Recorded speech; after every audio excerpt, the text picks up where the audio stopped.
Today, I want to talk about the real. When I say real, I mean the things that we try to hide from other people, the things that we try to cover up. And when I say we, I mean moms, not just everybody, mothers. Postpartum depression. That's one of the biggest things I tried to cover up. I tried to make it as if I got it all together, I'm happy, everything's good. Internally, I was breaking down. Postpartum depression is definitely one of those things where it kind of does sneak up on you because you don't really immediately recognize it as something that is biologically wrong. I think that more so for me, I was already anxiety prone before having a baby.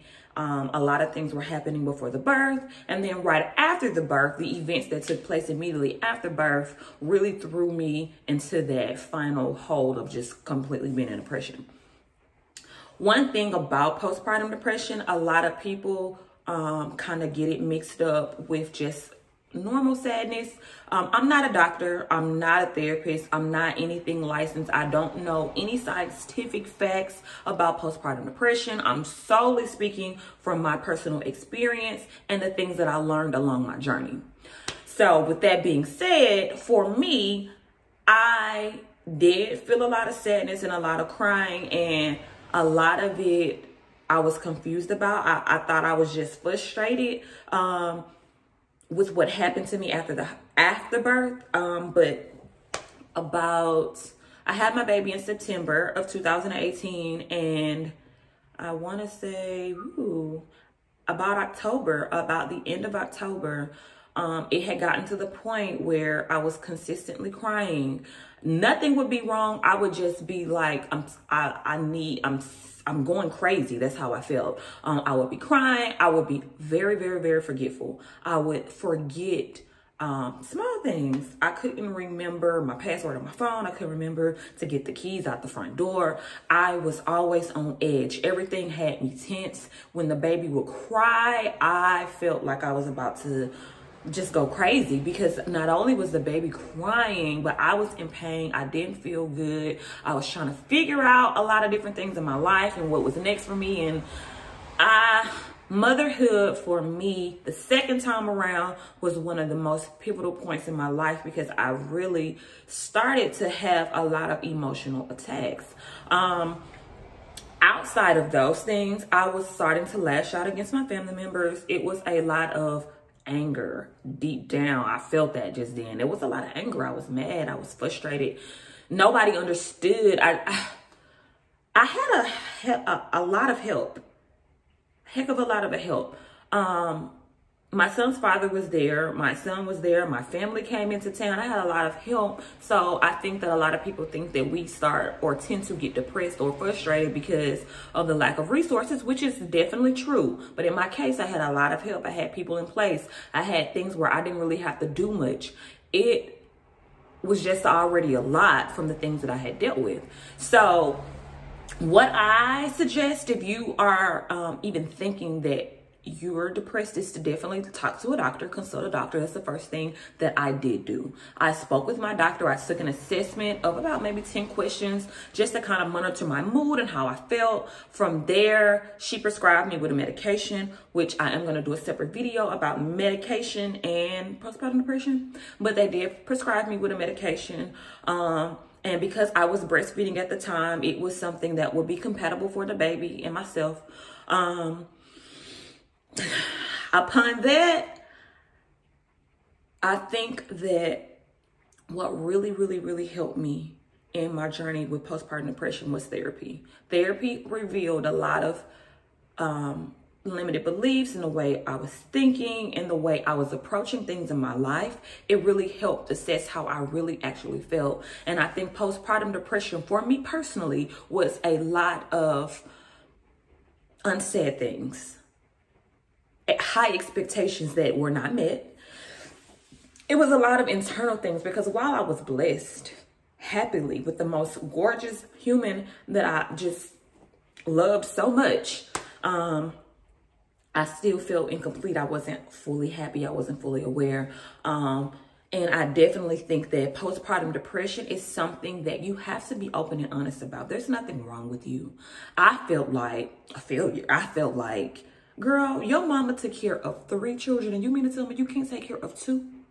That's how I felt. I was internally beating myself up about things while dealing with the depression, and I think that that's what took it over the edge. But I definitely believe that if you are dealing with any type of postpartum depression, you don't want to take it lightly.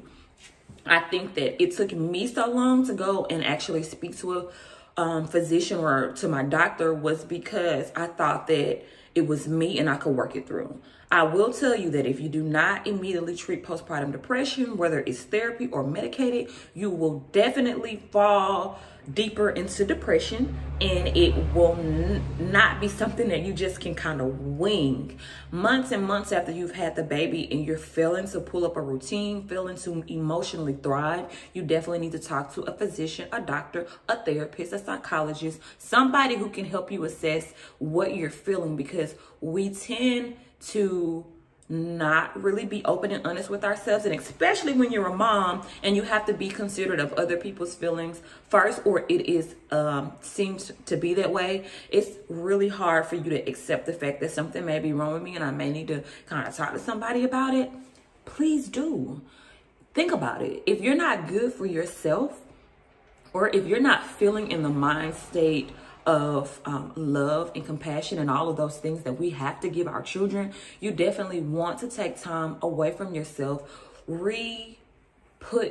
input all of those things that you feel that you've been lacking. You need to love yourself, especially when you have postpartum depression. You have to be definitely calm with yourself and definitely understanding of yourself, because things tend to change over time, and we kind of put in our minds that things are going to be a certain way, and when it doesn't happen, for those who suffer from anxiety anyway, after postpartum depression hits, it just really hits you. And the best thing to do is to get self-help. Now, if you're not in the mood to get self-help and you want to just kind of wait a while, which you're going to get that self-help, I trust to believe that you are, but you can talk to a friend, pick up a journal, write what you're feeling. And you need to get away. You have to be by yourself just a little bit. And I say that because if I'm the issue, I should isolate myself and go within and see what it is that's causing me to feel the way that I feel. And I think that that is one of the biggest things that could really help me. My mom was very supportive. My son's father was very supportive. But getting away in that moment and just kind of bringing it back in, because once the anxiety or depression hits and has been triggered, it is so hard to bring it back in. And you bring it back in through love and patience and really being kind to yourself. I was mean to myself. You have to be able to ask for help. I didn't want to ask for help because I was Superwoman. It was instilled and ingrained in my mind that I can do all things through Christ Jesus that strengthens me, which is true. Now, but there's also a thing about having balance, knowing when it's okay to say, hey, I have done everything in my power to be able to give this child the amount of love that he needs. And I say child because I was working with 2. Some of you may be working with more than 2, and I can only imagine how much pressure it is. And I definitely think that if you are having those feelings, you definitely want to, the sooner the better, get more help, the sooner the better.